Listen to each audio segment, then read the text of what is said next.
તો સુરતમાં પાવર ગ્રીડની વીજ લાઇનના વિરોધને ધારાસભ્યનું સમર્થન મળ્યું છે। ખેડૂતોને ઉચ્ચ વળતર મળે તે માટે જિલ્લા કલેક્ટરને રજૂઆત। ભાજપના ધારાસભ્યો દ્વારા લેખિતમાં આવેદન આપવામાં આવ્યું છે। એમએલએ ગણપત વસાવા, મોહન ઢોડિયા સહિતના અગ્રણીએ રજૂઆત કરી। કિંમતી જમીનોમાંથી વીજ લાઇન પસાર થાય છે। ખેડૂતોને ઉચ્ચ વળતર મળે તે માટે મુખ્યમંત્રીને રજૂઆત કરી હતી। રાજ્ય સરકારના નાણામંત્રીને ખેડૂતોના હિત માટે રજૂઆત કરી હતી। મુખ્યમંત્રીએ પણ ખાતરી આપી હતી। કહ્યું હતું કે ખેડૂતોના હિતની રક્ષા કરવાવાળી સરકાર છે। આજે ફરી સુરત જિલ્લા કલેક્ટરને રજૂઆત કરી છે। ખેડૂતોને સંતોષકારક વળતર મળે તેવી માંગ કરી છે। કલેક્ટરે ખાતરી આપી છે કે ઊંચું વળતર મળે તેવા પ્રયાસ કરાશે। ખેડૂતોની રજૂઆતને લઈને ધારાસભ્ય ઈશ્વર પરમારે નિવેદન આપ્યું છે। જણાવ્યું છે કે બારડોલીમાં 19 અને પલસાણામાં 49 ટાવરની વિગત મારી પાસે છે। અલગ અલગ તાલુકાઓમાંથી લાઇન પસાર થવાની છે।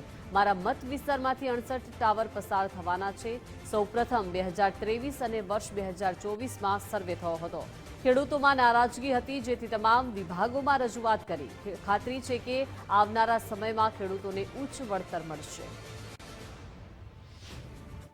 રાજ્યના મુખ્યમંત્રી શ્રી ભૂપેન્દ્રભાઈ પટેલ સાહેબને પણ અમે લોકોએ એપોઇન્ટમેન્ટ લઈને સમગ્ર સુરત જિલ્લામાંથી જે લાઈનો પસાર થાય છે એ અંગે વાકેફ કરવામાં આવ્યા છે।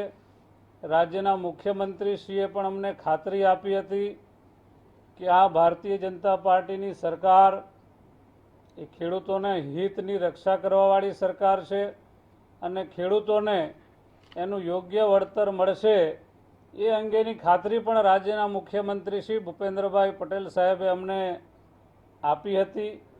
આજે ફરી અમે સુરત જિલ્લાના કલેક્ટરશ્રીને, જિલ્લાના ધારાસભ્યશ્રી, જિલ્લાની સંગઠનની ટીમ, જિલ્લા પંચાયતના પ્રમુખશ્રી સાથે મળીને અમે આ જ વાત ફરી દોહરાવીને ઝડપથી હવે આ પ્રશ્નનો નિકાલ થાય અને સુરત જિલ્લાના ખેડૂતોને એમની માંગણી પ્રમાણેનો યોગ્ય સંતોષકારક વળતર મળે એ વિષયની આજે અમે રજૂઆત કરી છે।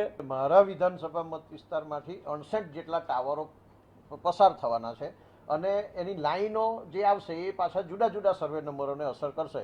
પણ ફક્ત ટાવરની હું વાત કરું તો એ 68 ટાવરો બારડોલી વિધાનસભા મત વિસ્તારના 2 તાલુકા બારડોલી અને પલસાણામાં એ ઊભા થઈ રહ્યા છે। અને આજે છેલ્લે માનનીય કલેક્ટર સાહેબ અને સ્ટેમ્પ ડ્યુટી મૂલ્યાંકનના નાયબ કલેક્ટરશ્રી અને નગર નિયોજકશ્રીની એક આપણે ત્યાં સમિતિ સરકારે બનાવી છે અને એ સમિતિ જ્યારે નિર્ણય કરવાની છે ત્યારે આજે અમે ફરીથી રજૂઆત કરી છે કે ખેડૂતોને યોગ્ય વળતર મળે।